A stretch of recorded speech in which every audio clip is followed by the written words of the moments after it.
There's a old school uh, GMing philosophy, and I think it probably originates from the Gygaxian era of D&D, which is that information that the player characters, do not have should not be offered to the players. The idea that they might use this information even though their characters might not have it. And that's cool to an extent. Like, obviously they shouldn't get story information, like the actions of characters that they do not see, they shouldn't be aware of. Specifically as a means of creating suspense for the players. Because like, if they know all the answers and all the plots at the start, it's going to ruin the story. But where I think this becomes problematic is when it comes to game mechanics. Because the game mechanics aren't real in the game world. Like, hit points don't exist. AC isn't a thing. But these constructs represent things in the world that are real and that the characters probably would be able to sense in some regard. You know, when a creature is missing a lot of hit points, that means it's like, it's exhausted. Maybe it's like cut up and bruised a little bit. This is something that the characters should be able to sense to some degree. If they've been attacking it, they should know approximately how hard it is to damage it. So what I do, and what I would encourage others to do, is to adopt the philosophy that you conceal information, or not conceal information. You don't volunteer information. What I do is my monster stats are open for the players if they ask for it.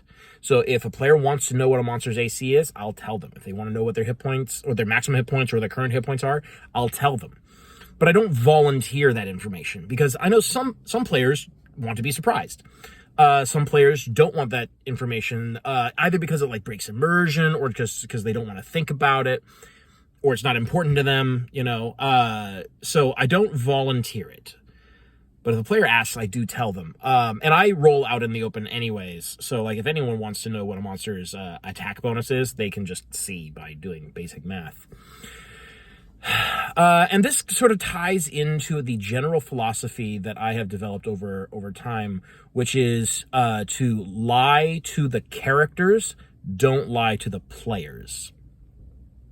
Now, concealing information is not the same as lying, and I'm not trying to say that those are in any way equivalent, but I have seen this sort of idea that the DM should go so far to obscure information as to lie to the players about the situation, about the state of the world around them.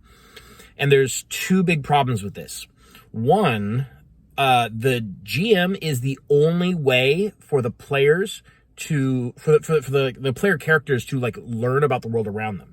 If a player asks a question and they get incorrect information from the GM, that's like that it robs the player of their agency, because they don't have any way to verify that information. They have to trust the GM. And the second thing is that the player, this is just sort of like coming from a slightly different angle. Like, you don't lie to people.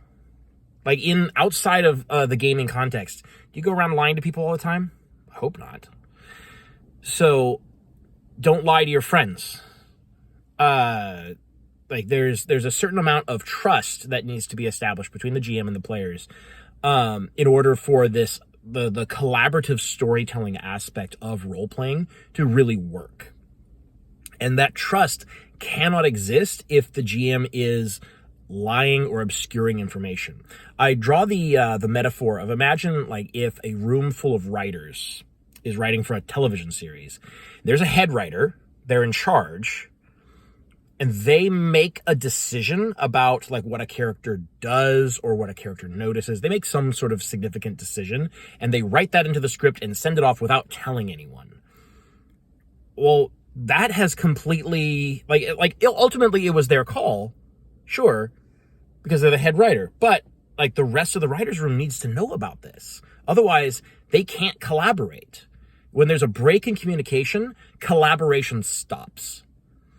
So what I would encourage for any of you out there who are running games, don't give players bad information. Be as honest as you possibly can and as open as you possibly can about the state of the game and the world that the characters are in, because that is how better storytelling gets done.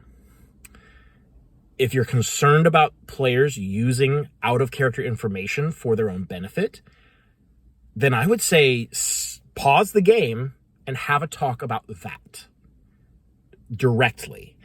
Don't try to deceive your players into behaving better. Like, that's never going to work. And I think if more people ran games like this, more games would be more satisfying and more good stories would get told.